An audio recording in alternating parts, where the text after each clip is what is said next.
പറഞ്ഞാൽ താങ്കളെ നോക്കാം അല്ലേ? രണ്ടാൾക്കാർക്ക് പരസ്പരം നോക്കുമ്പോൾ താങ്കളെ കുറിച്ചുള്ള ഫുൾ ഡീറ്റെയിൽസ് താങ്കൾക്ക് കിട്ടുന്നുണ്ടോ? ഇല്ലേ? ജിമ്മിൽ പോയതാണ്, അനങ്ങാണ്ടിരിക്കണോ? യെസ്, താങ്കളെ നോക്കിയിട്ട് സംസാരിക്കുന്നുണ്ട് അല്ലേ?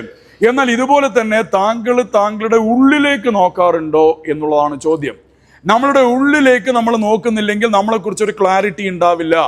ആരെങ്കിലും എന്തെങ്കിലും പറഞ്ഞു പോകുന്ന ഒരു മായാ ലോകത്ത് നമ്മൾ ഒരു ലൂപ്പിൽ പെട്ടിരിക്കുകയാണ്. നമ്മൾ ഉള്ളിലേക്ക് നോക്കുന്ന പരിപാടിക്ക് പറയും ഇൻട്രോസ്പെക്ഷൻ എന്ന് പറയും. ഒരു സെയിൽസുകാരൻ ഏറ്റവും കൂടുതലാക്കി ഉണ്ടാക്കിയെടുക്കേണ്ട സംഗതിയാണ് ഇൻട്രോസ്പെക്ഷൻ എന്ന് പറഞ്ഞു കഴിഞ്ഞാൽ ഉള്ളിലേക്ക് നോക്കുക. ഇങ്ങനെയാണ്. അല്ല, എൻ്റെ മനസ്സിനെ ഞാൻ അറിയുക. I am a spirit, I am an energy, I have the capability within me, I have the complete confidence within me. അപ്പൊ എൻ്റെ ഉള്ളിലേക്ക് ഞാൻ നോക്കണമെങ്കിൽ ഞാൻ കുറച്ചൊക്കെ മെഡിറ്റേറ്റ് ചെയ്യണം. ഞാൻ അലോൺ, നോട്ട് എ ലോൺലിനെസ്സും അലോണും രണ്ടാണ്. ലോൺലിനെസ് എന്ന് പറഞ്ഞു കഴിഞ്ഞാൽ ഒറ്റക്കായി പോയ ദുഃഖമാണ്. എലോൺ എന്ന് പറഞ്ഞ ഗഡ്സ് ആണ്. ഒറ്റക്ക് സിനിമ കാണാൻ പോയി എന്ന് പറഞ്ഞ ഗഡ്സ് ആണ്. എന്നാൽ ഞാൻ ആരും ഇല്ലാണ്ട് ടെൻഷൻ അടിക്കുന്നത് ലോൺലിനെസ് ആണ്. അപ്പൊ ഞാൻ എൻ്റെ ഉള്ളിലേക്ക് ഞാൻ നോക്കി. എനിക്ക് കൃത്യമായിട്ട് ഞാൻ രാവിലെയുള്ള പ്രാക്ടീസ് കൂട്ടുന്നു. മറ്റുള്ളവർ പറയുന്ന ചില കാര്യങ്ങൾ എനിക്ക് ഉൾക്കൊള്ളാൻ വേണ്ടി ഞാൻ ശീലിക്കുന്നു. എക്സ്പേർട്ടിൻ്റെ കാര്യങ്ങൾ കേൾക്കുന്നു, ബുക്ക് വായന കൂട്ടുന്നു. ഞാൻ ചില പോഡ്കാസ്റ്റ് കേൾക്കുന്നു. ഞാൻ യൂട്യൂബിൽ എപ്പോഴും ട്രോൾ വീഡിയോസും അല്ലെങ്കിൽ ഇൻസ്റ്റാഗ്രാമിൽ നാസ്റ്റി വീഡിയോസ് ആണ് കാണുന്നുണ്ടെങ്കിൽ I am going for learning videos. ഒരുപാട് ട്രെയിനേഴ്സിൻ്റെ വീഡിയോസ് കേൾക്കുന്നു, ഒരുപാട് ബിസിനസ്സുകാരുടെ പോഡ്കാസ്റ്റ് കേൾക്കുന്നു, ഒരുപാട് പ്രൊഡക്റ്റിനെ കുറിച്ച് പഠിക്കുന്നു. അങ്ങനെ നമ്മളുടെ മൈൻഡ് സെറ്റ് ഷിഫ്റ്റ് ചെയ്തിട്ട് ഞാൻ ആരാ, എന്താ, എൻ്റെ കപ്പാസിറ്റി എന്താണ്, എൻ്റെ കാപ്പബിലിറ്റി എന്താണ്, അത് കാലിബ്രേറ്റ് ചെയ്തെടുക്കുന്ന സംഗതിക്കാണ് പറയുന്നത് ഇൻട്രോസ്പെക്ഷൻ. Another one, നമ്മൾ ഏറ്റവും കൂടുതലായിട്ട് നശിപ്പിക്കേണ്ട സംഗതിയാണ് retrospective thoughts.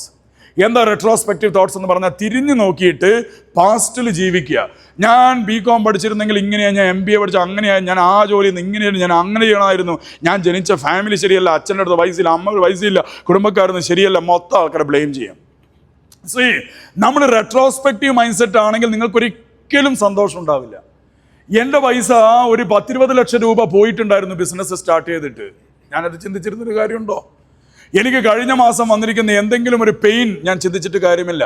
Always never been to the retrospective, always live in present. ഈ നിമിഷം മാത്രമേ ഉള്ളൂ യാഥാർത്ഥ്യം.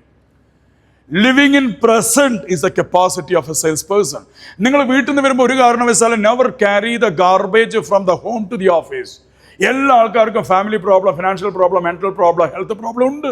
If you look at on maybe Anil Ambani, if you ask to Dhirubhai, I mean what you call Elon Musk ആണെങ്കിൽ എവിടെ ആര് ഏത് വലിയ ബിസിനസ്സുകാരനാണെങ്കിലും they have all the problems, challenges ഉണ്ട്. നിങ്ങൾക്കും ചലഞ്ചസ് ഉണ്ട്. ഒരു കാരണവശാലും ഫാമിലി പ്രോബ്ലംസോ ഹെൽത്ത് ഇഷ്യൂസോ എടുത്ത് വന്നിട്ട് നമുക്ക് എക്സ്ക്യൂസ് പറഞ്ഞിട്ട് കാര്യമില്ല.